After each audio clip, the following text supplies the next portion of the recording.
Welcome back to the KOAM Morning News. Joining us in the studio is David Zinger, here to tell us about an event called March for Jesus. Welcome back to the show. It's great to have you here.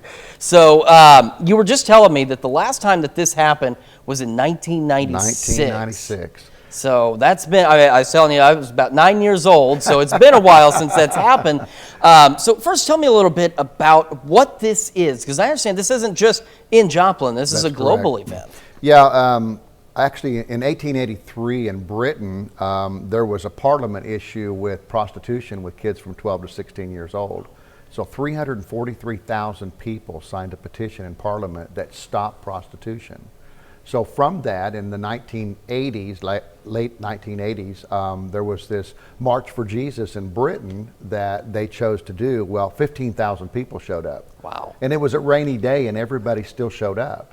And so they marched for Jesus. So since that time, there's been worldwide at different events over 1,700,000 people show up in one day to march for Jesus. So each year we try to put together, which unfortunately in Joplin, it's been since 1996 since we've done it. We had 60 churches join and we had about 3,000 people show. Over these last several months, we've connected with 140 churches. Wow. We've connected with churches in Missouri, Arkansas, Oklahoma, and Kansas. We've had phenomenal sponsors for Lamar signs and over 6,000 handouts. We've had great sponsors to get behind us to really promote this. We did the memorial run. It was just absolutely phenomenal. So on May 27th this year, Memorial Weekend, starting at 9 o'clock, we're going to gather at Main Street in Joplin, Missouri. We've got it all blocked off all the way to Landreth Park. We're going to walk with praise and worship and prayer. And then when we get to Landreth Park, we're going to have a praise service, and then we're going to open to prayer for our city and four-state region.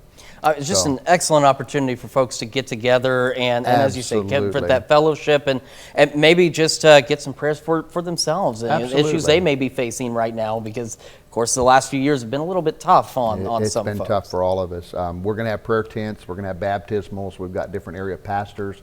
We're crossing cultures. It's just phenomenal all that's going to happen that day. So we're asking everybody to be there at between 9 and 10. We start the march at 10 with shofar horns, and then we end up in Landreth Park for the celebration. All right, David, thank you so much for coming in for us this morning. And of course, as you mentioned, this happening, as we just showed you, on May 27th from 9 to noon. And we'll have all this information on our website in case you missed it at KOAMnewsnow.com. We'll be back with more right after this.